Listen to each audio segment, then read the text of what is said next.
હરે કૃષ્ણ માતાજી. હરે કૃષ્ણ દક્ષાબેન માતાજી, હિનાબેન માતાજી, હરેશા પ્રભુજી, શરદ યાસ્તુજી. હરે કૃષ્ણ માતાજી. હરે કૃષ્ણ. ખૂબ સ્વાગત છે આપ સૌનું નિવૃત્તિ ચાલતા શ્રીમદ ભગવદ ગીતાના ક્લાસમાં આપ સૌનું ખૂબ સ્વાગત છે.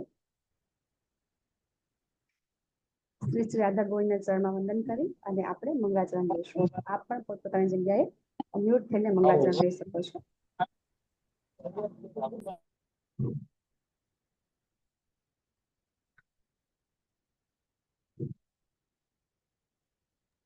માતાજી વોઇસ થોડો ઓછો સ્લો આવે છે. હરે કૃષ્ણ. આવે છે ને અવાજ? હા આવે છે પણ થોડો સ્લો આવે છે. બરાબર છે. બીજું કરી દીધું છે. ઓમ અજ્ઞાનતિમિરાન્ધસ્ય જ્ઞાનાંજનશલાકયા ચક્ષુર્મિલિतं येन तस्मै श्रीगुरुवे नमः. श्रीचैतन्यमनोभीष्टं स्थापितं येन भूतले स्वयं रूप कदा मह्यं ददाति स्वपदान्तिकम्. वन्देऽहं श्रीगुरु श्रीयुतपदकमलं श्रीगुरुन् वैष्णवांश्च श्रीरूपं साग्रजातं सहगणरघुनाथान्वितं तं सजीवं साद्वैतं सावधूतं परिजनसहितं श्रीकृष्णचैतन्यदेवं श्रीराधा कृष्णपादान् सहगणललिता श्रीशाखान्वितांश्च. हे कृष्ण करुणा सिंधु दीनबंधु जगतपते गोपेश गोपिका कांत राधा कांत नमोस्तुते. तप्त कांचन गौरांगी श्री राधे वृंदावनेश्वरी वृषभानुसुते देवी प्रणमामि हरिप्रिये.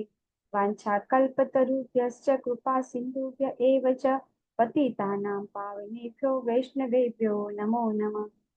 नमः ओम विष्णुपादाय कृष्णप्रेष्ठाय भूतले श्रीमते भक्तिवेदांत स्वामी इति नामिने. नमस्ते सरस्वती देवे गौरवाणी प्रचारिणे निर्विशेष शून्यवादी पाश्चात्य देशतारिणे.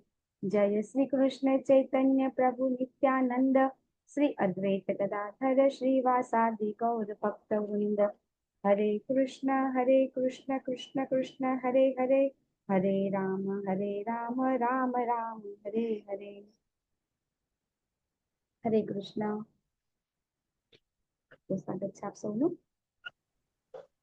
હરે કૃષ્ણ માતાજી. હરે કૃષ્ણ ગીતા માતાજી. આજે આપણે બહુ જ સુંદર અધ્યાય પૂર્ણ પુરુષોત્તમ યોગ. આપણે યોગ એટલે જોડાવું આપણે બધાને ખબર છે. તો ભગવાન સાથે જોડાવા માટેનો સ્પેશિયલ આ અધ્યાય છે. આપણે અત્યાર સુધી 14 અધ્યાય ભણી ગયા અને ઘણું બધું જ્ઞાન લીધું. ગુહ્ય ગુહ્યતર ગુહ્યતમ, બરાબર, અવ્યક્ત નિરાકારવાદી સાકારવાદ, આ બધું આપણે શીખી ગયા. અને ભગવાને આપણને ગઈકાલે અધ્યાયમાં એ પણ સમજાવી દીધું કે કઈ રીતે આપણો જન્મ અહીં થાય છે અને 3 ગુણો આપણને બાંધે છે અને એ 3 ગુણોના કારણે આપણે છે એ ભગવાનની ભક્તિ કરી શકતા નથી. સત્વ રજસ અને તમસ, બરાબર, 3 ગુણોમાં સત્વગુણ શ્રેષ્ઠ, બરાબર છે કે નહીં? સત્વગુણ શ્રેષ્ઠ કે નહીં? ના માતાજી, યસ, નહીં, સત્વગુણ શ્રેષ્ઠ નથી. શ્રેષ્ઠ ખરું પણ સત્વગુણ પણ બંધન કરતા જ છે. હરે કૃષ્ણ માતાજી. થેન્ક યુ માતાજી. માતાજી, સત્વગુણ પણ બંધન કરતા છે, બરાબર. એ કઈ રીતે બાંધે છે આપણને સમજાવ્યું ભગવાને કે એ આપણને સુખ સંતોષથી આપણને બાંધી દે છે, જ્ઞાનથી બાંધે છે, સુખથી બાંધે છે, સંતૃપ્તિ કરે છે. તો એ રીતે સુખ છે એ આપણે આમ જોવા જઈએ તો ભૌતિક જીવનમાં જગતમાં આપણને ભગવાન શું કહે છે કે સુખ નથી, છતાં પણ એ સત્વ ગુણમાં હોય છે ને એટલે સુખની અનુભૂતિ થતી હોય છે. અને સુખની અનુભૂતિ થાય છે અને એવો સત્વગુણી વ્યક્તિ છે અને એ વ્યક્તિ જલ્દીથી ભક્તિ કરી શકે છે. પણ ફક્ત ને ફક્ત સત્વગુણ પૂરતો નથી, આપણે ગઈકાલે સમજી ગયા. અને આજના અધ્યાયમાં આપણે સમજવાનું છે કે ભગવાન આપણને એમ સમજાવશે હજી કે ભગવાને સમજાવ્યું કે ભગવાન ખરેખર કોણ છે. હવે જીવ કોણ છે એ પણ ભગવાન આજે આપણને કહે છે. ભગવાન આમ તો આપણને અત્યાર સુધીમાં લગભગ આપણે જાણીએ છીએ કે ભગવાને 12મા અધ્યાય સુધી આપણને ભગવાને જ્ઞાન તો આપી દીધું કે દરેક વ્યક્તિ છે, દરેક જીવ, ચર અચર બધું જ ભગવાન માંથી ઉત્પન્ન થાય છે, બરાબર. છતાં પણ આજનો અધ્યાય છે એ ખૂબ મહત્વનો એટલા માટે છે કે આજના અધ્યાયમાં આપણને ખબર પડશે કે આપણે જે કંઈ અનુભૂતિ કરીએ છીએ એ અનુભૂતિ વાસ્તવિકતા નથી, અવાસ્તવિક છે. એ આપણને અહીંયા સમજાવવામાં આવે છે. તો આજના અધ્યાયમાં ભગવાનથી શરૂઆત થાય છે. શ્રી ભગવાન ઉવાચ ઉર્ધ્વમૂલ અધમ શાખમ અશ્વત્થમ પ્રાહુરવ્યયમ છંદાસી યસ્ય પર્ણાની યસ્તમ વેદ સ વેદવિદ. હવે અહીંયા ભગવાન કહે છે કે એક વૃક્ષ છે. કેવું છે? તો શાશ્વત વૃક્ષ છે કે જેના મૂળ છે એ ઉપરની તરફ અને શાખાઓ છે નીચેની તરફ છે. આવું વૃક્ષ આપણે ક્યાંય જોયું છે કે એના પાંદડા છે, શાખા છે, એ ક્યાં છે? નીચે છે. જનરલી વૃક્ષમાં શું હોય? શાખાને પાંદડા ઉપર હોય. પણ એવું વૃક્ષ છે, ભગવાન કહે છે કે એ ઊંધું છે, મૂળ ઉપર છે અને શાખા નીચે છે, અને પાંદડા છે એ વેદ મંત્ર છે. અને જે મનુષ્ય આ વૃક્ષને જાણે છે તે વેદોનો જ્ઞાતા છે. કેટલી ગુહ્ય ભાષા છે! જો આપણી જાતે વાંચીએ તો ક્યારે આપણને સમજણ પડે કે ભગવાન આમાં શું કહેવા માંગે છે? ખબર પડે ખરી આપણને કે ભગવાન આ શ્લોકમાં શું કહેવા માંગે છે? પડે? જો આપણે જાતે વાંચી લઈએ તો આપણને ખ્યાલ આવે કે ભગવાન આમાં શું કહેવા માંગે છે. અથવા તો કોઈ વ્યક્તિએ વાંચ્યું છે, આ અધ્યાય છે, બધા વારંવાર વાંચતા હોય છે, તો શું તમે માનો છો કે જે લોકો વાંચે છે એ લોકો સમજી જાય છે? હરે કૃષ્ણ. મને કોઈ કહેશે કે જો તમે વાંચો છો તો તમને સમજણ પડી જશે આ શ્લોકમાં ભગવાન શું કહેવા માંગે છે? નથી ખબર પડતી ને? ખબર પડે. હા, હરે કે કૃષ્ણ. ફક્ત ને ફક્ત વાંચવાથી આપણને ખબર પડતી નથી કે એવું તે કેવું વૃક્ષ હોય કે જે ઊંધું હોય, એટલે કે એનું મૂળ છે એ આપણને સમજે છે કે મૂળ નીચે છે, પણ આ વૃક્ષના મૂળ છે ઉપર છે. તો આવું ઊંધું વૃક્ષ છે આપણે ક્યારે જોઈ શકીએ? તો જયારે પાણીની બાજુમાં તળાવમાં તમે પાડી પર બેઠા હોય કે તમે વૃક્ષમાં ઊંડા લટક્યા હોય ને તો તમને આવું વૃક્ષ દેખાય. બરાબર ને? પાણીમાં વૃક્ષનું પ્રતિબિંબ જયારે દેખાય છે આપણને, ત્યારે આપણને એની શાખાઓ છે, એ શાખાઓ છે આપણને ક્યાં દેખાય છે? એ અંદર દેખાય છે, અને મૂળ છે આપણને ઉપર દેખાય છે. બરાબર? તો અહીંયા ભગવાન હવે આ શ્લોક દ્વારા આપણને શું સમજાવવા માંગે છે હવે સમજીએ. બરાબર? તો આ છે આ ભૌતિક જગત. બરાબર? કે ભગવાન આપણને અહીંયા એક સરસ બતાવે છે કે આ એક બહુ સરસ એક ચિત્ર છે, અને એ ચિત્ર છે એટલું સુંદર છે કે આપણને ખરેખર ત્યાં જવું જોઈએ. પણ એ સાચું ચિત્ર છે, એ સાચી જગ્યા છે, પણ અહીંયા આપણે બધા ઉભા છીએ. ક્યાં ઉભા છીએ? આ જે બ્રિજ છે ને, આ બ્રિજ છે, એ બ્રિજમાં બહુ સરસ હવા આવે છે, બહુ સરસ સુંદર દ્રશ્ય દેખાય છે, એટલે આપણને મજા આવે છે. પણ આ બ્રિજ છે એ ક્યારે તૂટી જશે એનું કઈ નક્કી નથી. તો આપણે શું કરવું જોઈએ કે આ બ્રિજને પાર કરી અને આ ઘરમાં જતું રહેવું જોઈએ. બરાબર? તો જ આપણે છે એ આપણને ઠંડી, ગરમી, વરસાદથી રક્ષણ મળશે. ભગવાન હવે આપણને સમજાવે છે કે આ જે વૃક્ષ છે, બરાબર, આ વૃક્ષની શાખાઓ ઉપર નીચે છે એટલે શું છે? તો કે એ પ્રકૃતિના 3 ગુણો દ્વારા પોષણ પામે છે, અને એની ડાળખીઓ છે ઇન્દ્રિયોના વિષયો છે, અને આ વૃક્ષના મૂળ નીચે પણ જાય છે, અને તે માનવ સમાજના સકામ કર્મથી બંધાયેલા છે. હવે આ ચિત્ર ઉપરથી ભગવાન આપણને એવું સમજાવવા માંગે છે આપણે જે જગતમાં રહીએ છીએ એ ખરેખર આધ્યાત્મિક જગત જે છે, સાચું જગત છે, એનું પ્રતિબિંબ છે. એવું ભગવાન આપણને આ શ્લોકમાં સમજાવે છે. પહેલા શ્લોકમાં ભગવાન આપણને એમ સમજાવે છે કે જે તમે વૃક્ષમાં તમે જે જુઓ છો, જે વૃક્ષની આપણે અનુભૂતિ કરીએ છીએ, તો આ વૃક્ષ છે ને, સાચું વૃક્ષ ક્યાં છે? નથી એવું નથી. સાચું વૃક્ષ છે એ આધ્યાત્મિક જગતમાં છે, અથવા તો એ આધ્યાત્મિક જગત છે. અને આ જગત છે એ ફક્ત ને ફક્ત આધ્યાત્મિક જગતનું પ્રતિબિંબ છે. તો આપણે પ્રતિબિંબની અંદર કઈ વસ્તુ જો હોય, બરાબર, અને એ વસ્તુ આપણે પ્રાપ્ત કરીએ તો શું આપણને મળે ખરી? એક બહુ સરસ વાર્તા છે કે એક વખત એક રાજા છે, બરાબર, એની રાણીનો હાર છે એ હાર ચોરાઈ જાય છે. તો રાજા જાહેર કરે છે કે ભાઈ જે પણ કોઈ આ હાર લઈ આપશે એને વિપુલ ધન સંપત્તિ આપવામાં આવશે. બરાબર? તો ખરેખર એ શું થયું છે કે એ હાર છે એ સમળી છે ને એ લઈ ગઈ હતી, અને એ સમળી લઈ ગઈ હતી હારને, અને એ સમળી આકાશમાં ઉડતી ઉડતી ઉડતી ઉડતી જાય છે. અને એ વખતે એ આકાશમાં ઉડતી જાય છે તો એનું પ્રતિબિંબ છે ક્યાં પડે છે? પાણીમાં. તો કિનારે રહેલો જે વ્યક્તિ છે એને શું થાય છે કે હા, આ હાર તો પાણીની અંદર છે. હવે સમળી ઊંચે છે દેખાતી નથી એને, એટલા માટે એને શું થાય છે કે આ હાર તો પાણીમાં છે, અને વારંવાર વારંવાર પાણીમાં ડૂબકી લગાવશે તો એને હાર મળશે ખરો? નહીં મળે ને. કારણ કે સાચો હાર તો ક્યાં છે? ઉપર આકાશમાં છે.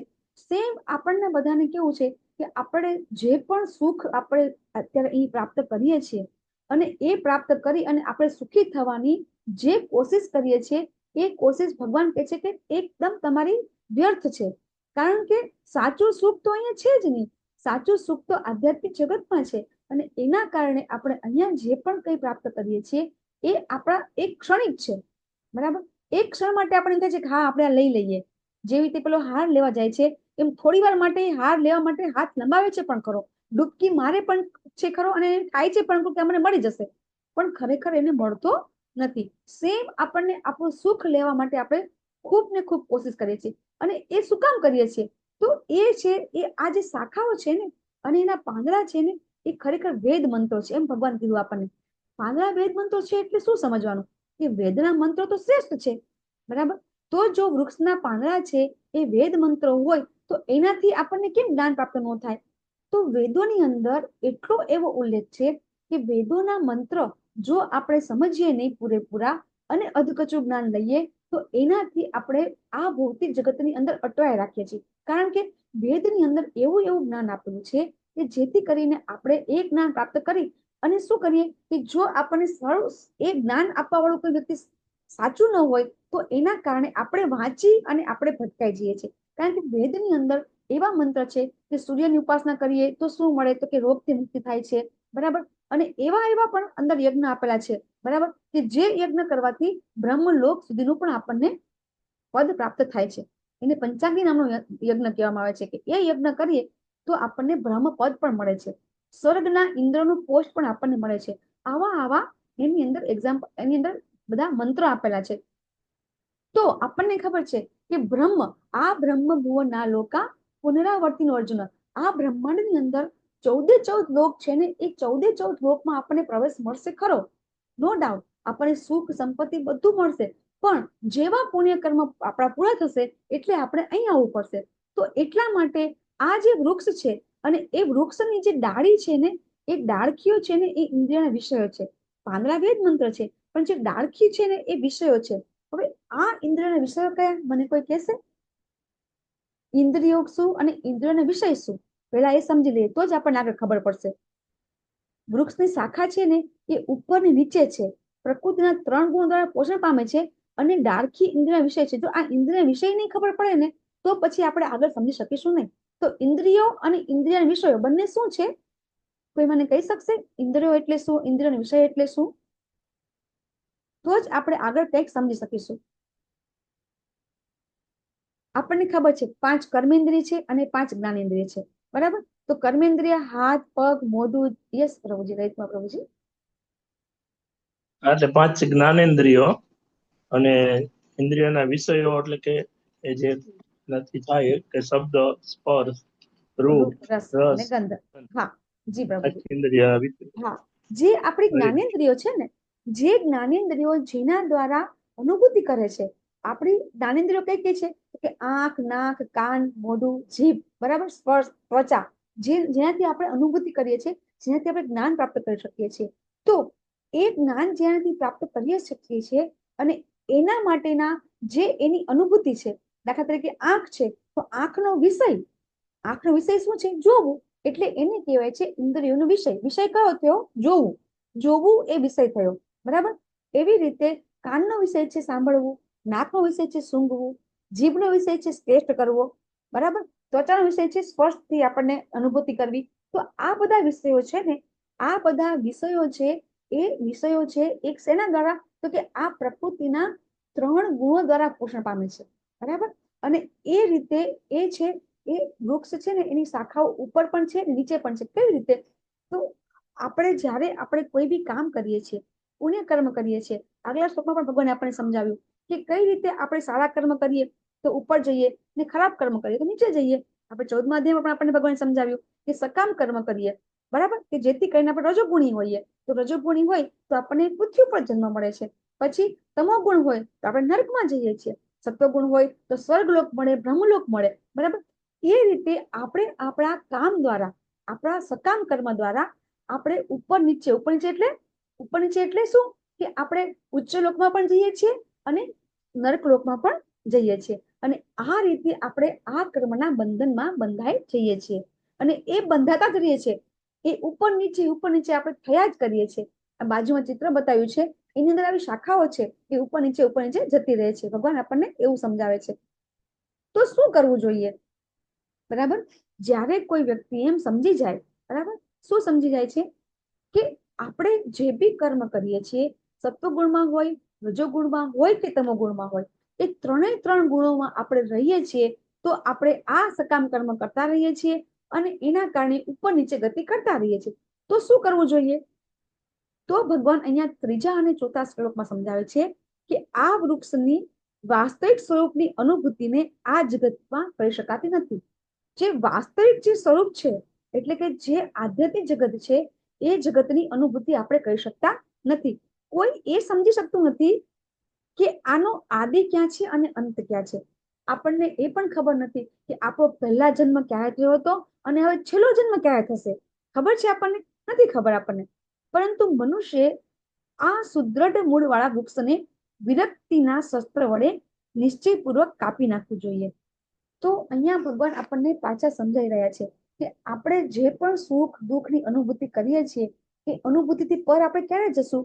તો આપણને થોડો પણ વૈરાગ્ય આવશે, ત્યારે આપણે ધીમે ધીમે આપણે વિરક્તિ પ્રાપ્ત કરી શકીશું. તો વૈરાગ્ય, એના માટે આપણે પ્રયત્ન કરવો પડે છે. આપણે થોડો પ્રયત્ન કરીએ તો આપણને વિરક્તિ મળે. વિરક્તિ એટલે શું? કે એ આપણામાં ઓટોમેટિક. દાખલા તરીકે અત્યારે હું તમને એમ કહું છું, બરાબર, કે 2-3 માતાજી મંગળા આરતીમાં આવતા શરૂ થઈ ગયા છે. બહુ સારું કહેવાય. L1 માંથી ડાયરેક્ટ સવારમાં મંગળા આરતીમાં આવવું બહુ અઘરું છે. પણ કેવું છે કે તમે 1 દિવસ આવી શકશો, 2 દિવસ નહીં આવી શકો, તમારે પ્રયત્ન કરવો પડશે. બરાબર? એટલે એને કહેવાય વૈરાગ્ય કરવાનો પ્રયત્ન. કે તમે જે તમારી ઊંઘ છે, તમારી નિંદ્રા છે, નિંદ્રાનો તમે ત્યાગ કરી અને ઉઠી રહ્યા છો. મંગળા આરતીમાં ઉઠવા માટે આપણે પ્રયત્ન કરીએ છીએ. તો એમ કરતા કરતા આપણને એક દિવસ વિરક્તિ આવશે. વિરક્તિ આવશે એટલે શું થશે? કે આપણે પ્રયત્ન કરવો પડશે નહીં. બરાબર? અને એના કારણે આપણે એલાર્મ મૂક્યા વગર પણ આપણે ઉઠી શકીશું. તો એવી રીતે ભગવાન આપણને સમજાવે છે કે શરૂઆતની અંદર આપણે પ્રયત્ન કરવા પડશે. પણ એ પ્રયત્ન પણ આપણે ક્યારે કરી શકીશું? કે આપણને એવા, જેવા કહેવાય કે આપણને એવા સંગ મળે, ભક્તોનો સંગ મળે, એવા ગુરુનો આપણને જેની કહેવાય કે જ્ઞાન પ્રાપ્ત થઈ જાય, ત્યારે આપણે એ કરી શકીએ છીએ. એટલે આ વસ્તુ આપણે થોડીક સમજવી પડશે કે વિરક્તિ આપણને ક્યારે આવશે? થોડું આપણે વૈરાગ્ય કરવાનો પ્રયત્ન કરીશું તો એમ કરવાથી આપણને વિરક્તિ આવશે. પછી શું કરવું જોઈએ? તો જ્યારે આપણે આ જે વૃક્ષ છે એને આપણે કાપી નાખીએ છીએ, પછી આપણે એવું સ્થાન શોધવું જોઈએ કે ત્યાં ગયા પછી પાછું આવવું પડે નહીં. ચલો આપણે આ ભૌતિક જગતના વૃક્ષને કાપી નાખ્યું, બરાબર, પછી શું કરવાનું? તો પછી પણ ભગવાન સમજાવે છે કે આપણે એવું શરણ શોધવું જોઈએ કે હંમેશા જેનું આપણે જે જગ્યાએ જઈએ છીએ, એ જગ્યા છે સનાતન, શાશ્વત અને જેને કહેવાય કે સતચિત આનંદપૂર્વક ત્યાં આપણે રહી શકીએ, એવું હોવું જોઈએ. તો એવું ધામ કોને કેવું હોય? ભગવાન આપણને આજે એ પણ સમજાવશે. તો અહીંયા આપણે સમજ્યા આધ્યાત્મિક જગત અને ભૌતિક જગત. તો આધ્યાત્મિક જગત એટલે શું અને ભૌતિક જગત એટલે શું, એ પેલા મને કોઈ કહેશે? પછી આપણે આ સંબંધો જોઈએ આપણે બધા કે આ આધ્યાત્મિક જગતમાં આ છે, ભૌતિક જગતમાં આ છે. તો આધ્યાત્મિક જગત એટલે શું અને ભૌતિક જગત એટલે શું, એ સમજશું પછી આપણે આ સમજી શકીશું. તો આધ્યાત્મિક જગત શું છે અને ભૌતિક જગત શું છે, એ સમજવું પડશે.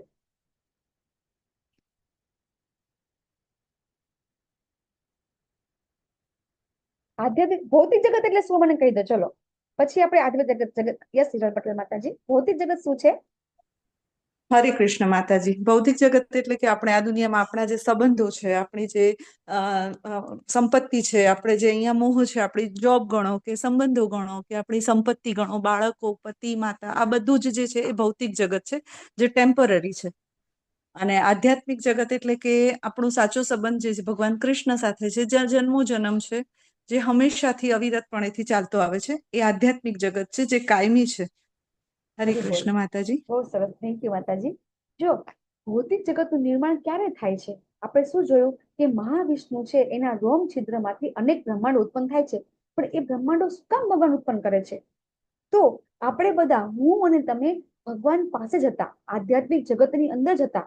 આપણે સમજીએ છીએ કે આ આત્મા છે, એ સતચિત આનંદ છે. જેવી રીતે ભગવાન સતચિત આનંદ છે, એ આત્મા પણ સતચિત આનંદ. આપણે સમજી ગયા કે આત્માનો સ્વભાવ છે અધ્યાત્મ છે. તો એ અધ્યાત્મ એટલે કે એ આધ્યાત્મિક જગતનો આ અંશ છે. આ આત્મા છે એ ભૌતિક જગતનો છે જ નહીં, પણ એની ઈચ્છાના કારણે ભગવાન આ ભૌતિક જગતનું નિર્માણ કરે છે અને એનો અહીંયા વાસ થાય છે. જો આટલું આપણે સમજી જશું ને પછી આપણને આ સમજવું સહેલું પડશે કે આપણું ખરેખર આપણું શાશ્વત સ્થાન કયું હતું? આધ્યાત્મિક જગત જ હતું. બરાબર. પણ આપણે પણ ભગવાનની જેવું છે, ભગવાન જેમ ભોગતા છે એમ આપણે પણ બધું ભોગ ભોગવવાની આપણને ઈચ્છા થઈ. એના કારણે આપણો જન્મ આ જગતમાં થયો અને આપણી ઈચ્છા થઈને એટલે જ ભગવાને આ ભૌતિક જગતનું નિર્માણ કર્યું. જેવી રીતે એક પિતા હોય, એના 2 બાળકો હોય, બરાબર. તો 2 બાળકોમાંથી એક બાળક જયારે એમ કે છે કે ના મારે તમારાથી અલગ રહેવું છે, તો પિતા એના માટે એની અલગ રહેવાની વ્યવસ્થા પિતા પણ કરતા હોય છે. એવી રીતે ભગવાનને જ્યારે ખબર પડે છે, ભગવાનને જાણે એવો અહેસાસ થાય છે કે આ બધા જીવોને પણ મારી જેમ ભોગ ભોગવવા છે. ખરેખર પરમ ભોગતા તો કોણ છે? ભોગતારામ યજ્ઞ તપસામ સર્વલોક મહેશ્વરમ. આપણે આગળ શીખી ગયા કે ખરેખર બધા જ વસ્તુનો ભોગતા ભગવાન છે, પણ આપણે એ સમજી શકતા નથી. હજી પણ આપણે ભગવાનની ઈર્ષા કરીએ જ છીએ કે ના અમે પણ ભોગ ભોગવી શકીએ છીએ, અને એના માટે ભગવાન આ ભૌતિક જગતનું નિર્માણ કરે છે. એટલા માટે આ ભૌતિક જગત છે એ ભૌતિક જગત શાશ્વત સનાતન નથી, અને આધ્યાત્મિક જગત છે એ શાશ્વત સનાતન છે, અને ત્યાં બધું સાચું છે અને અહીંયા બધું છે અસ્થાયી છે. તો એ રીતે આ જગતની અંદર જે પણ કાંઈ છે એ કાંઈ પણ વાસ્તવિક આપણને આમ લાગે છે, અહીંયા લખ્યું છે કે વાસ્તવિક છે, પણ એ ટેમ્પરરી ક્ષણિક છે. જેવી રીતે ગંગા સતીનું ભજન છે, પાનબાઈનું ભજન છે કે વીજળીના ચમકારા જેવું આ જીવન છે. તો એ કેવું કે વીજળીનો ચમકારો ક્ષણિક હોય છે, તો આ જીવન પણ ક્ષણિક છે. આમ ખરેખર છે ખરું, પણ છતાં પણ એ જેને કહેવાય કે ક્ષણિક, કે જે બ્રહ્માજીની આયુષ્યની સરખામણીમાં આપણું જીવન તો જેને કહેવાય ને કે પેલા જે ચોમાસા માટે જે જીવડા થતા હોય છે, ખુદા થતા હોય છે, એના જેવું જીવન છે આપણું. એટલે આમ જોવા જઈએ તો આ જગતમાં કશું જ સ્થાયી નથી. પછી અહીંયા પ્રેમ પણ નથી, સુખ પણ સાચું નથી, સંબંધ સાચા નથી. હવે આપણને કોઈ આ વાંચે, બરાબર, તો શું આપણા પતિ પત્નીના, માતા પિતાના, બરાબર, અથવા તો માતા પુત્રના સંબંધ સાચા નથી? બરાબર ના, એ સંબંધો આપણા કામ ચલાવ છે. આ જન્મમાં આપણા માતા પિતા છે તો એવા આપણા અનેક જન્મ થઈ ગયા છે, અને અનેક માતા પિતા હતા આપણા, બરાબર. અને એટલા માટે જ આપણા ભગવદ ગીતામાંથી આપણને જયારે જ્ઞાન મળે છે ત્યારે આપણને ખબર પડે છે કે સાચી સેવા માતા પિતાની સેવા કરવાની છે, પણ એ સેવા સાચી ક્યારે થશે કે જ્યારે આપણે ભગવાનની સેવા કરીશું અને એમ સમજીશું કે આમ કરવાથી મારા ભગવાન પ્રસન્ન થાય છે, અને ત્યારે આપણે છે સાચું સુખ અને સાચા સંબંધ આપણે ત્યાં આપણે જેને કહેવાય કે સ્થાપિત કરી શકીશું. અને ત્યાં કોઈ ઉદાસી નથી, અહીંયા ઉદાસી છે. ઉદાસી એટલે શું? કે એવું નહીં કે જ્યારે આપણે કોઈ કાર્ય કરીએ છીએ એમાં આપણે કોઈ ઉત્સાહ રાખીએ ને, બરાબર, તો એ ઉત્સાહ અને નિરુત્સાહ એને પણ આપણે ઉદાસી કહી શકીએ છીએ. તો 4 વાસ્તવિક સમસ્યાઓ આપણે ત્યાં ગેરહાજર છે, અહીંયા હાજર. કઈ વાસ્તવિક સમસ્યા 4 આપણી છે? આપણે વારંવાર વાત કરી ગયા છીએ. આપણી 4 વાસ્તવિક સમસ્યા છે. કઈ સમસ્યા છે? જન્મ મૃત્યુ જરા વ્યાધિ, હે ને? કે આપણો જન્મ છે એ પણ એક તકલીફ છે, આપણું મૃત્યુ છે એ તો તકલીફ છે જ, બરાબર. જરા એટલે ઘડપણ, વ્યાધિ એટલે બધા રોગ ઉપાધિ, અનેક અનેક આપણને સમસ્યાઓ. આપણી એક સમસ્યા પૂરી થાય નહીં ત્યાં બીજી સમસ્યા આપણી ચાલુ થઈ જતી હોય છે. તો આ વસ્તુ છે અહીંયા કાયમ રહેવાની છે, જ્યારે ત્યાં નથી. આપણો સાચો સંબંધ મેં તમને હમણાં પણ કીધો કે આપણા ગમે એટલા સંબંધ છે એ ખોટા નથી, બરાબર, પણ એ સંબંધો આપણે સાચા ક્યારે ઠેરવી શકીશું કે જ્યારે આપણે ભગવાન સાથે આપણો સંબંધ, સાચો સંબંધ કોની સાથે છે? ભગવાન સાથે છે. કારણ કે આપણું સ્થાયી જીવન છે, આપણું સ્થાયી જગ્યા છે એ ભગવાનનું ધામ છે, જે આધ્યાત્મિક જગત છે. આ જગતમાં આપણા કોઈ પણ સંબંધો છે એ સ્થાયી નથી.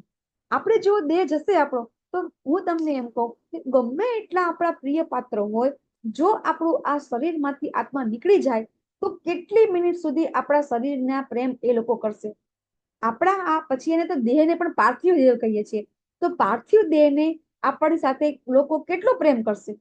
ગમે એટલો પ્રેમ કરતા હોય તો પાર્થિવ દેહને કોઈ પ્રેમ કરી શકે છે? અથવા તો કોઈ એવું તમે જોયું કે ના ના ભલે આત્મા નીકળી ગયો, આ શરીર તો હું એને સાચી જ રાખીશ, એની સાથે હું 24 કલાક રહીશ, બરાબર, જેવી રીતે પેલા જીવન જીવતા હતા એવો જીવશું નહીં.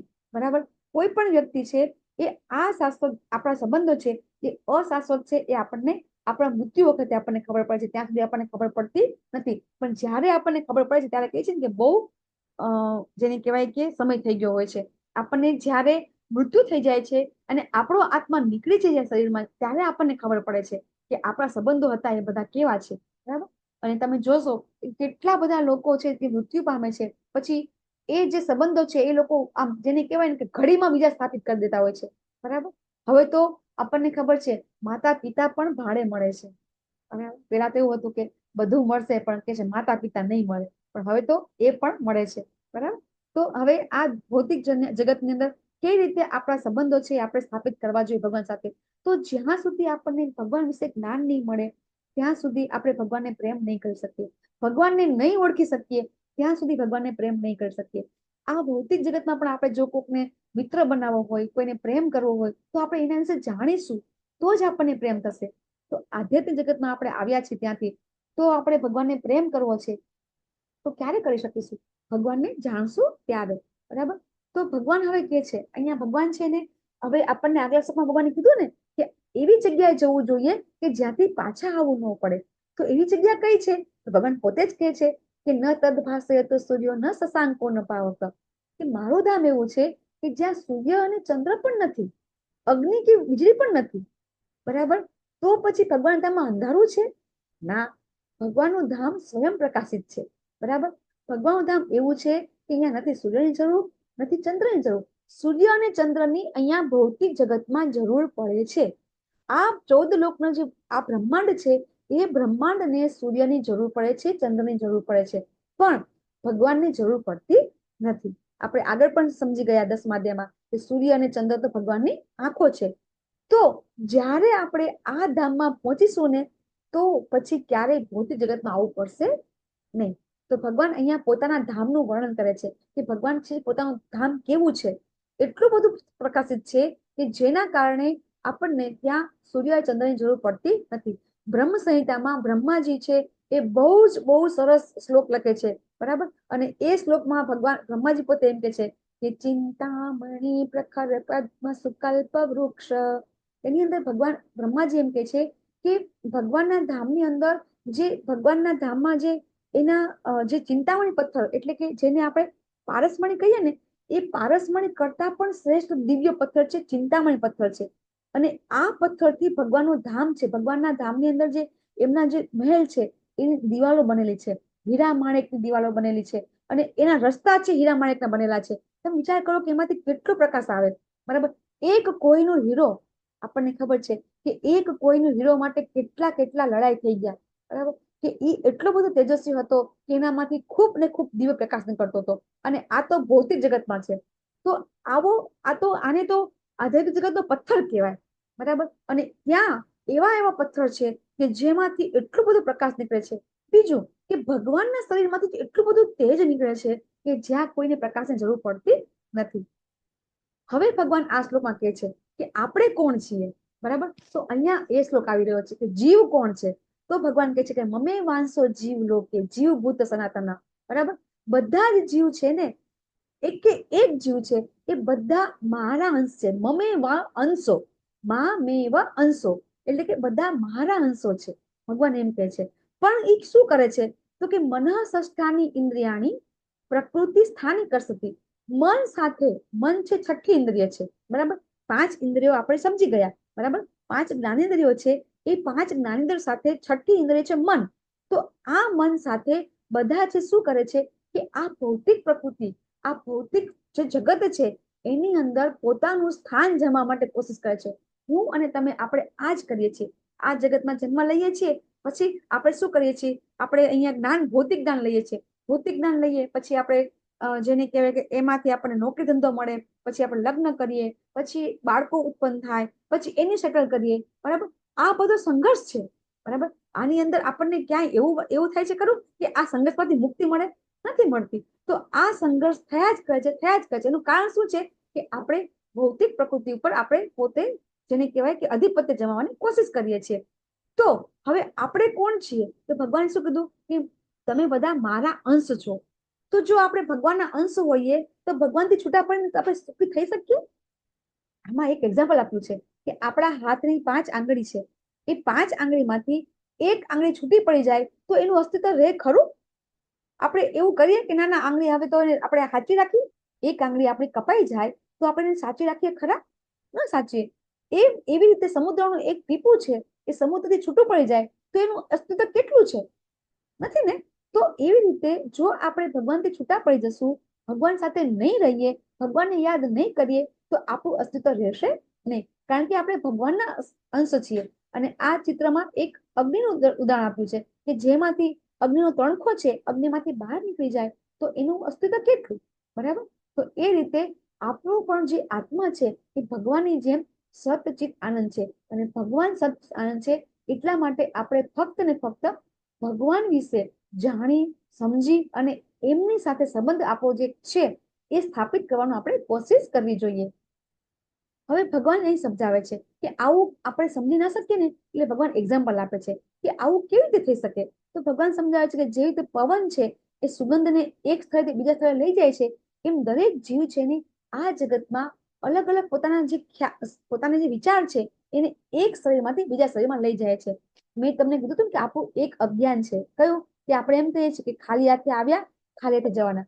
આ શ્લોક એને જેને કહેવાય કે એને છેદે છે, એનું ભિન્નતા સ્થાપિત કરે છે કે અહીંયા આપણને એવું સમજવામાં આવે છે આપણો જયારે જન્મ થાય છે ત્યારે અને મૃત્યુ થાય છે ત્યારે આપણે આપણા ખ્યાલો, વિચારો, આપણું મન, બુદ્ધિ અને અહંકાર લઈને જઈએ છીએ, અને એ પ્રમાણે આપણે અલગ અલગ શરીર છે એ પ્રાપ્ત કરીએ છીએ. આપણે આગળ પણ સમજ્યા, પણ અહીંયા ભગવાન સ્પષ્ટ કહી રહ્યા છે કે આપણે ખાલી હાથે આવ્યા નહોતા અને ખાલી હાથે જવાનું નથી. આપણે આપણા મન, આપણા વિચાર, આપણી બુદ્ધિ, અહંકાર લઈને આવ્યા છીએ અને એ લઈને જ આપણે જવાનું છે, અને એ પ્રમાણે આપણે અલગ અલગ શરીર છે એ ધારણ કરીએ છીએ.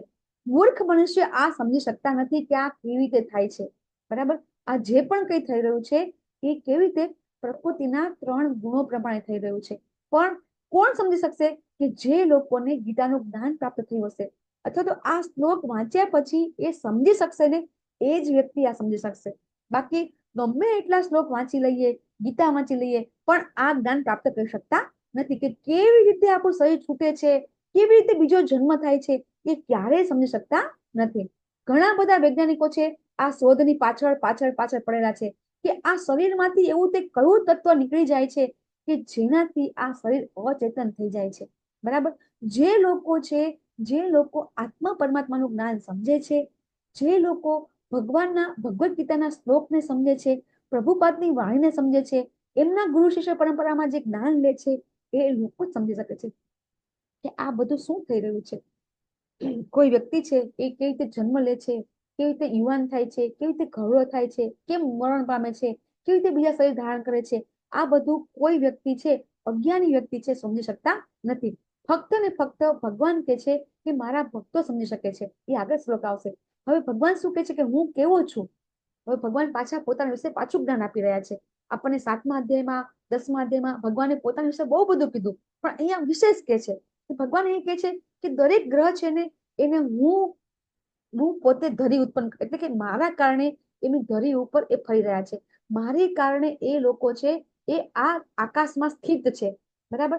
દરેક જે વનસ્પતિ છે એના અંદર ટેસ્ટ આવે છે ને, એ ટેસ્ટ ભગવાન કે છે કે ચંદ્રના કારણે, ને ચંદ્રની શક્તિ છે એના કારણે આ વસ્તુમાં ટેસ્ટ. જો આ બધું વસ્તુ છે ને હજી પણ વૈજ્ઞાનિકો સમજી શકતા નથી કે એક જ જમીન છે, એક જ જગ્યાએ ટમેટા વાવીએ છીએ અને મરચા વાવીએ છીએ, તો એક જ જમીનમાં ટમેટા છે ખાટા લાગે છે અને જે મરચું છે તીખું લાગે છે. તો આવો ટેસ્ટ કેવી રીતે અલગ અલગ આવ્યો? એક જ જગ્યાએ છે, એક જ જમીનમાં છે, છતાં પણ આવું કેમ થાય છે? તો એ હજી પણ કોઈ સમજી શકતું નથી. ભગવાન કહે છે એ હું કરું છું. ભગવાન અહીંયા હવે બીજું એક શ્લોક આપે છે કે હું છે ને, તમે જે બી ભોજન લો છો ને એ ભોજન પણ હું જ પચાવું છું. 4 પ્રકારના અન્નનું પાચન ભગવાન કે છે હું જ કરું છું. એ 4 પ્રકારના અન્ન છે, ચાવવાના, ચૂસવાના, ચાટવાના અને ગળવાના. આ 4 પ્રકારના અન્ન છે એ ભગવાન કે છે હું જ પોતે પચાવું છું. અને આ શ્લોકમાં ભગવાન બહુ સરસ કે છે, અને આ શ્લોક પણ ફ્રેમ કરવા જેવો છે. કેમ કે આપણે એમ સમજીએ છીએ ને કે વેદ છે એ વેદની અંદર જેને કહેવાય કે ભગવાન શ્રી કૃષ્ણ નથી. બરાબર. તો ભગવાન અહીંયા કે છે સર્વસ્ય ચાહમ હૃદય સન્નિવિષ્ટો મતઃ સ્મૃતિ જ્ઞાનમ અપવનમ ચ. ભગવાન અહીં શું કે છે કે પહેલા તો કહે છે કે હું દરેક જીવના હૃદયમાં, સર્વસ્વ ચાહમ હૃદય, દરેક જીવના હૃદયમાં રહું છું. પછી મારાથી મત સ્મૃતિ, એટલે કે સ્મૃતિ એટલે કે આપણું જે આપણી જે યાદ શક્તિ છે એ યાદ શક્તિ. પછી જ્ઞાન, અને અપવન એટલે અપવનમ એટલે વિસ્મૃતિ. તો જ્ઞાન પણ ભગવાન આપે છે, સ્મરણ પણ ભગવાન આપે છે, અને આપણને વિસ્મૃતિ એ પણ ભગવાન આપે છે. બીજું ભગવાન કહે છે કે વેદેશ સર્વેર અહમ વેદ વેદ્યો. તો ભગવાન એમ કે છે કે વેદની અંદર જાણવા લાયક હું જ છું. બરાબર. વેદાંત પૃથક વેદ વિદેવ ચાહમ. વેદાંતનો સંકલન કરતા પણ હું છું. આપણે જોયું કે ભગવાને જયારે 4 વેદ આપ્યા, બરાબર, 4 વેદ આપ્યા પછી ભગવાને એક જ વેદ આપ્યો હતો, પણ એક વેદમાંથી 4 વેદ મહર્ષિ વેદ વ્યાસે કર્યા. પણ વેદ વ્યાસ પણ કોણ છે? ભગવાનનો સાક્ષાત અવતાર છે. બરાબર. એ ભગવાનના 27 અવતાર છે. તો 27 અવતારના કારણે એ કરી શક્યા. તો અહીંયા ભગવાન કહે છે કે વેદોનો જ્ઞાતા પણ હું જ છું. તો અહીંયા આપણને જયારે આપણે બધું જ્ઞાન લઈ લઈએ, બધા વેદનું સૂત્ર, વેદ 4 વેદ છે એનું જે વેદાંત સૂત્ર છે એ તમે વાંચી લો, તો પણ આપણે જે એનું જ્ઞાન પ્રાપ્ત આપણે જે થઈ શકે એટલું જ જ્ઞાન આપણને ભગવાન ભગવદ ગીતામાં આપણને આપી દીધું છે. તો એ રીતે જો આપણને ગીતાનું જ્ઞાન પ્રાપ્ત થઈ જાય ને, તેમાં બધા જ જ્ઞાનનો સાર અહીંયા આવી જાય છે. એ આ શ્લોક ઉપરથી આપણને ખબર પડે છે. આ 4 વેદ અહીં બતાવ્યા છે. અને એ વેદો છે, આપણે જો વાંચવા જશું તો આપણનું આ આયુષ્ય ઓછું પડશે. બરાબર. કારણ કે આપણને ભાગવતમના પહેલા સ્કંદની અંદર ઋષિમુનિઓ કહી દે છે કે આ જે કળિયુગમાં લોકો છે એ લોકોનું આયુષ્ય ઓછું હશે, તો કઈ રીતે બધું વાંચી શકશે, કઈ રીતે આટલો અભ્યાસ કરી શકશે. એટલા માટે ભગવાન છે સ્પષ્ટ પોતે સ્વયં પધારે છે અને સમજાવે છે આપણને કે તમે ગીતાનું જ્ઞાન પ્રાપ્ત કરો. અને એમ કરવાથી શું થશે? તો એમ કરવાથી આપણે શંકા જે આપણામાં છે ને, ડાઉટ છે ને કે ભગવાન કોણ છે, બરાબર, બીજા પણ ભગવાન છે, એ ડાઉટ આપણો છે એ ક્લિયર થઈ જશે. અને ત્યારે આપણે ભગવાનની ભક્તિમાં પરોવાઈ શકશું. ભગવાનની ભક્તિમાં ક્યારે પરોવાઈ જશું આપણે? કે જ્યારે આપણે ભગવાનમાં શંકા નહીં રાખીએ અને અવ્યભિચારીણ, અનન્ય, અવિકલ્પિત ભક્તિ પ્રાપ્ત કરીશું, ત્યારે આપણને ભગવાન છે સમજાઈ જશે. તો એના માટે શું કરવું પડશે? તો એક જ છે, આપણે દરેક ક્લાસ ચાલુ કરતા પહેલા હરે કૃષ્ણ મહામંત્રની એક માળા કરીએ છીએ. તો લેવલ 1 માં આપણે એક માળા કરાવીએ છીએ. કારણ કે જો આપણે ભગવાનનું નામનું સ્મરણ કરશું ને, તો જ ગીતા સમજાશે. ભગવદ ગીતા સમજવા માટે આ એક જેને કહેવાય ને કે એક પ્રેક્ટિકલ છે, કે આ પ્રેક્ટિકલ આપણે કરીશું ને તો જ આપણને ભગવદ ગીતાનું જ્ઞાન આપણા હૃદયમાં આપણે જેને કહેવાય કે ઉતારી શકીશું. નહીતર આપણને આ જ્ઞાન છે, આપણને ખબર છે કે એટલું બધું ગુહ્ય જ્ઞાન છે, ગુહ્યતમ જ્ઞાન છે કે આપણને ભગવાન કહેશે તો પણ સમજાશે નહીં, કોઈ બીજા કહેશે તો પણ સમજાશે નહીં. પણ જ્યાં સુધી આપણે ભગવાનના શરણ નહીં જઈએ, ભગવાનના નામનો જપ નહીં કરીએ, ત્યાં સુધી આપણને સમજાશે નહીં. તો એટલા માટે અહીંયા સમજાવે છે કે શાસ્ત્રો ઉપર ક્યારેય શંકા ન કરો. શાસ્ત્રો પર શંકા કરીશું ને તો આપણે મા ઉપર શંકા કર્યા બરાબર છે. કારણ કે શાસ્ત્રો આપણી માતા છે એવું શાસ્ત્રમાં લખેલું છે. કે આપણને દાખલા તરીકે આપણા પિતા ખબર ન હોય તો આપણે કોને પૂછીએ આપણા પિતા કોણ છે? આપણી માં જ કહી શકે કે આપણા પિતા કોણ છે. એવી રીતે આપણા પિતા કોણ છે એ આપણને આપણા શાસ્ત્ર સમજાઈ શકે, બીજું કોઈ સમજાઈ શકતું નથી. એટલા માટે શાસ્ત્ર પર શંકા ન કરો અને ભગવાન પર શંકા ન કરો. અને એવું નહીં કરો ને તો જ આપણે ભગવત પ્રાપ્તિ કરી શકીશું. તો ભગવાન એ સમજાવે છે. હવે ભગવાન કહે છે કે હે અર્જુન, બરાબર, મેં અહીંયા વૈદિક સાહિત્યનો સર્વ અધિક ગુપ્ત ભાગ પ્રગટ કર્યો. શું પ્રગટ કર્યો? ગુપ્ત ભાગ કયો આવ્યો? સર્વ અધિક ગુપ્ત ભાગ આવી ગયો. જે કોઈ મનુષ્ય સમજી જાય છે ને તે બુદ્ધિમાન થઈ જશે અને તેના પ્રયાસો સંપૂર્ણ થઈ જશે. હવે આમાં આપણને આ અધ્યાયમાં કયો ગુપ્ત ભાગ લાગ્યો? કોઈ કહેશે મને? ભગવાને આપણને ગુપ્તમાં ગુપ્ત ભાગ સમજાવ્યો, જે અત્યાર સુધી નહોતો સમજાવ્યો. આ જ અધ્યાયમાં સમજાવ્યો છે આપણને ભગવાને. કયો ગુપ્ત ભાગ સમજાવ્યો આપણને? પહેલા 2 શ્લોકમાં જ ભગવાને સમજાવ્યો કે આ ભૌતિક જગત છે ને એ આધ્યાત્મિક જગતનું પ્રતિબિંબ છે.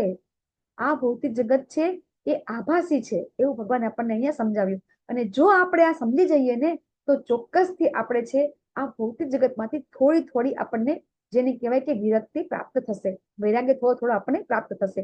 અને જો એવું થશે ને તો જ આપણે બુદ્ધિમાન કહેવાશું.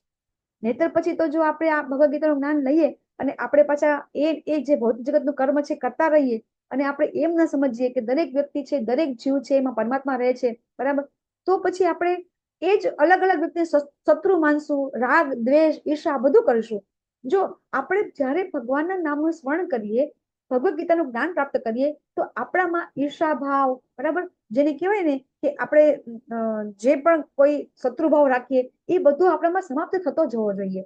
તો જ આપણે છે ગીતાનું જ્ઞાન પ્રાપ્ત કર્યું કહેવાય. એટલે કે ભગવદ્ ગીતામાં ભગવાન સમજાવે છે કે જો જે જ્ઞાની છે ને એ જ્ઞાની શું કરે છે, બરાબર, કે વિદ્યા વિનય સંપન્ને, બરાબર, એ આપણે આગળ આપણે શ્લોક લઈ દો કે બ્રાહ્મણે ગવિ હસ્તીને, જે વ્યક્તિ વિદ્યાવાન હોય અને જે વ્યક્તિ વિદ્યાવાન હોય, પંડિત હોય, ગાય હોય, બ્રાહ્મણ હોય, બરાબર, તો આ બધા સમદ્રષ્ટિ કોણ જોવે છે તો કે પંડિતા સમદ્રષ્ટિના. તો જે વ્યક્તિ પંડિત હોય ને એ વ્યક્તિ છે પંડિત કોને કહેવાય, જ્ઞાની કોને કહેવાય, ભગવાન અહીંયા 15મા અધ્યાય સુધીમાં આપણને ભગવાને સમજાવી દીધું. તો એ જ વ્યક્તિ એવું સમજી શકશે કે આ ભૌતિક જગત છે એ આધ્યાત્મિક જગતનું પ્રતિબિંબ છે, બાકી આપણે સમજી શકતા નથી. આપણને કેવું થાય છે પ્રતિબિંબ છે પણ છતાં પણ આપણે બધું જેને કહેવાય કે કાર્ય કરીએ છીએ, બધું ઇન્દ્રિયોની તૃપ્તિ કરી શકીએ છીએ અને આ જ ઇન્દ્રિયોથી ભગવાનની સેવા પણ કરી શકીએ છીએ, બરાબર. તો એ એટલા માટે વાસ્તવિક છે. અવાસ્તવિક હોવા છતાં પણ વાસ્તવિક એટલા માટે છે કે આ મનુષ્ય શરીર ભગવાને જે આપ્યું છે એ શરીર થકી જ આપણે ભગવત ધામ પ્રાપ્ત કરી શકીએ છીએ અને આ ભૌતિક જગતનું જ આધ્યાત્મિક જગતમાં કન્વર્ટ આપણે અહીં જ કરી શકીએ છીએ. ભગવાનના જે ભક્તો છે એ આ મૃત્યુ લોકને પણ ભગવાનનું ધામ જ સમજે છે, બરાબર. પણ એ માટે થોડુંક આપણે લેવલ 2 માં તમે આવશો ત્યારે આપણે વધારે વિશેષ ડિટેલમાં સમજીશું. આપ સૌનો ખૂબ ખૂબ આભાર. વાંછા કલ્પતરુભ્યશ્ચ કૃપા સિંધુભ્યૈવ ચ પતિતાનાં પાવનેભ્યો વૈષ્ણવેભ્યો નમો નમઃ. અનંત કોટિ વૈષ્ણવ વૃંદ કી જય. કોટી વૈષ્ણવ વૃંદ કી જય, શિલા શિલા પ્રભુપાદ પ્રભુપાદ કી જય, જય. શ્રીમદ ભગવદ ભગવદ ગીતા ગીતાની કી જય. જય, હરે કૃષ્ણ કી હરે જય, કૃષ્ણ સદગુરુ કૃષ્ણ દેવ કૃષ્ણ કી હરે જય. હરે હરે કૃષ્ણ રામ કૃષ્ણ હરે હરે, હરે રામ રામ હરે રામ, રામ રામ હરે હરે.